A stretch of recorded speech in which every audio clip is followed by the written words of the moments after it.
Hello, everyone. Welcome back. Today, we're going to be talking about an interesting historical subject that I've been studying for at least 15 years. Okay, now uh, I'm studying this in the capacity of a student. I'm not basically studying this in the capacity of some kind of a professor. Okay, but a very interesting period of Egyptian history. Okay, the period between around 1600 BC and 1000 BC. Okay. Now here's the thing. A lot of times when we're talking about historical dates, the dates are very questionable. Okay, because it's very hard to pinpoint exact historical dates. So when we're talking about Egyptian history, right? The chronological history that historians usually use is the reigns of different pharaohs. Okay, because they know basically this pharaoh came after that pharaoh, which came after that pharaoh, which came after that pharaoh. So it's basically, and the pharaohs were basically, they weren't just kings; they were essentially god kings. They were gods on earth, essentially. Okay, um, so there's something really interesting that happened in that history. Okay, and that was the volcanic eruption on the Greek island of what we now call Santorini. Okay, back then I believe it was called Pharaoh. So this was probably the largest volcanic eruption in recorded human history. Okay, not to say that there weren't bigger volcanic eruptions, but this is the biggest one that happened during a time period where we know that basically, civilization had kind of established itself, and people were recording history. Okay, now they did not specifically record the volcanic eruption, but we can kind of see its effect. So we know that the volcanic eruption happened. It's really difficult to pinpoint the exact date, okay? Because geology doesn't exactly work like that. But they can say it happened sometime between 1600 BC and 1200 BC. Okay, so here's the thing about this volcanic eruption. Okay, it was such a big volcanic eruption that it completely destroyed the island of what we now call Santorini. It actually split the island, I think, into three parts. Okay, it would. I mean, just the concussion wave alone would have killed everybody on that island. Okay, now this volcanic eruption was so large that it spread volcanic ash all the way up to from the Black Sea all the way down to Egypt. Okay, that much has been historically documented. They have found the ash settlement. Okay, so that's how wide scale this volcanic this volcanic eruption was. Now, the other interesting thing about a volcanic eruption of this magnitude would have created a great tsunami, okay, in the Mediterranean, because Santorini was basically in the Mediterranean Sea, uh, and it's speculated that that tsunami is what destroyed the Minoan Empire, also known as Knossos, on what is now Crete. Okay, so completely destroyed the Minoan Empire. So here's the thing: the volcanic eruption is a known. It's known. It's just that they don't know exactly when it happened. Okay. Now, here's the thing: if you have such a huge, um, uh, you know, environmental event, okay, that is going to be reflected, um, especially in religion. Okay, in one way or another, it's going to be reflected in religion. Okay, because especially back then, people basically, they looked at nature around them. They looked at all these natural events, and that's kind of how they developed their religions. Okay, um, and in the Greek theology, I mean, yeah, they basically had the volcano god Hephaestus. Okay, so it's definitely reflected in Greek mythology. That's kind of unquestionable. Okay, but here's the thing: the Egyptians, um, who were like way to the south, they could not see the volcano happening, but they felt its effects. Because remember, this thing spread volcanic ash all the way down to Egypt. Okay, So, a couple of interesting things that I have observed in Egyptian history. Now, the way we get our Egyptian history is basically through the hieroglyphs that they left us behind, but a lot of this stuff is also cross-referenced with a lot of other recordings from other civilizations like the Babylonians, Assyrians, who else is out there? The Hittites, all these, and I can't remember exactly how much came from where or which of these empires was on the incline and which was on the decline at the moment. Okay, but during this period between 1600 BC and 1200 BC, a couple of interesting things that have been recorded. Essentially, there was massive migrations. Okay, people were moving around. There was a lot of movement going on. Okay, and this created a great upheaval in Egypt. A lot of these people were very desperate, right? And the Egyptian pictographs, because they also had basically pictures that they drew, okay, showed that these migrants, which they refer to as the sea people, when we look at them, we see that they're a lot, some of them are wearing like plate armor, some of them are wearing mail, some of them are wearing leather, some of them are not wearing any armor. Okay, so they have different types of shields, right? Some of them are clearly round shields. Those guys in armor, clearly those were Greeks. But then you've got other guys that have different types of shields. So these are a mixture of a lot of different people. Okay, so there's and it kind of makes sense if you have a huge volcano that basically goes off in the middle of the Mediterranean that affects basically the Greeks to the west, the Hittites, Assyrians to the to the east, to the south, it would have affected the people, the Phoenicians, right? What's now modern-day Palestine would have affected them. So you got all these people, that are moving around. Why are they moving around? Well, first of all, you got these massive tsunamis, okay? And then what you have all this ash that went into the air, okay? And I don't know how long it was in the air. It might have been there for weeks, months. I doubt it was a year, but who knows how long, okay? So you got all this ash that would have settled down, that definitely would have affected farming, okay? So there would have been, massive starvation because of, basically the ground wasn't growing the food that it normally grows.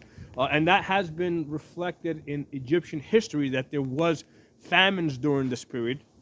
Okay, so all this kind of points to, for me, it points in the direction to this massive volcano that we have. Okay, so you got all this movement, you got all these people that are desperate. They're attacking Egypt because they're just desperate, right? Now, something really, really interesting that happened in Egyptian history. Okay, around this time period, somewhere between 1600 BC and 1200 BC. For a very brief period of time, you had basically Egypt switched over to monotheism. Okay, this is before the Israelites. This is before the Hebrews. This is probably a couple of maybe 100, 200 years before the whole Moses Exodus event. Okay, so as far as we know, the monotheistic, basically the reign of Akhenaten. Okay, the guy's name was Akhenaten. His original name was Amenhotep. I can't pronounce it. Amenhotep the Fourth. Okay, who then switched his name to Akhenaten. Okay, I think he was alive for something like about 20 years. During that 20-period reign, okay, he basically made the worship of the sun god, which they called Ra. It wasn't just a sun god. It was like sometimes referred to him as a sun disk god. The sun ray god, and a lot of these Egyptian images that we see, you see the image of the sun with the rays coming out as lines, right? And at the end of these lines, you see little hands, right? So they're actually depicting the sun rays as little hands reaching down and touching the pharaoh, right? And touching. Now, why would there be this great emphasis on the sun? Well, think about it. If you've got this volcano that goes off, several, 100 miles, maybe 1,000 miles, I don't know, to the north, right? They can't see the volcano, but they see the sky blackened out by the dust. Okay, they need the sun, right? Remember, this is Egypt now. In Egypt, they get very little rainfall.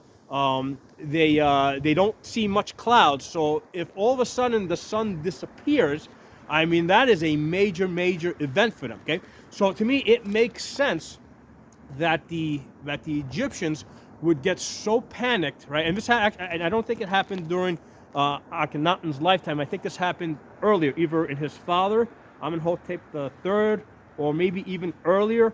But because we can see that during his father's reign, we start seeing this transition to giving a lot more emphasis to the sun god. Okay, again, it makes complete sense. If the volcano blocks out the sun, and they realize that they need the sun to live, they're gonna start giving more and more emphasis and start spending more time worshiping the sun. Okay, and then little by little, they're moving in that direction. By the time Akhenaten comes along, he basically comes along and says, we're not going to worship any other gods except we're not going to worship any other gods except the sun god. Okay, so for that brief period of time, Egypt was monotheistic. Okay, he shut down the other temples, right? He forbade worshiping any of the other gods. So Egypt during this period was 100% monotheistic.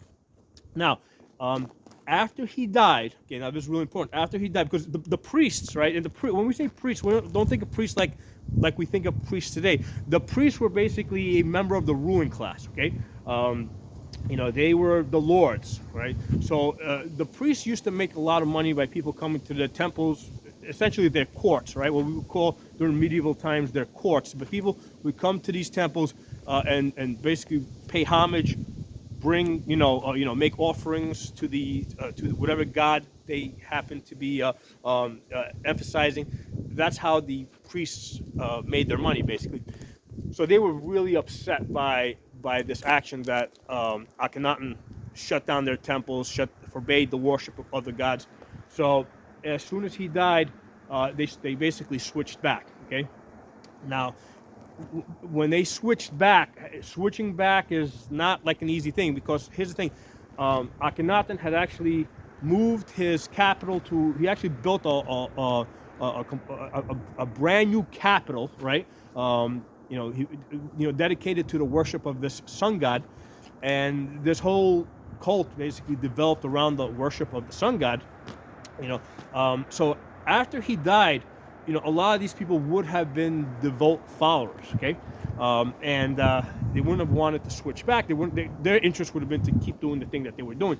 So in those days, basically the way you get rid of these people is you essentially hunt them down and you kill them, okay? That's how they handled things in those days. So a lot of these people would have had to flee. They would have had to leave Egypt, okay? They would have been persecuted, okay? So we have this combination now, right? Now this is where things come together in a really interesting way. You've got these persecuted people, right, that were worshiping this one sun god, okay, that are basically fleeing, and then at the same time you've got all these other people coming in that these because of these migrations that have been caused just by this upheaval, because of these the tsunamis and all the volcanic ash that had settled on the land. This would have damaged the ability of the farmland for many decades, if not more than 100 or 200 years.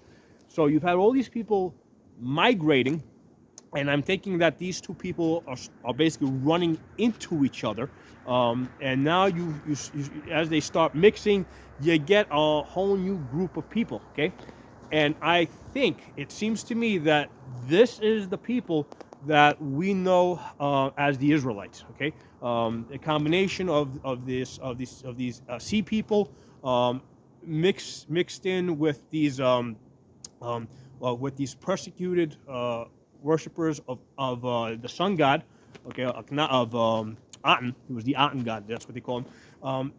And I can see kind of like the whole Moses Exodus story developing out of that. Now, the interesting thing about of the name Moses, right, is actually derived from an Egyptian name. I mean, they actually had pharaohs with the name, let's say, Tutmosis. Okay, so the Moses was a very common name in Egypt. Okay, among the nobility. So clearly, Moses has Egyptian ties of royalty. Okay, then there was more than one guy that had Moses in his name.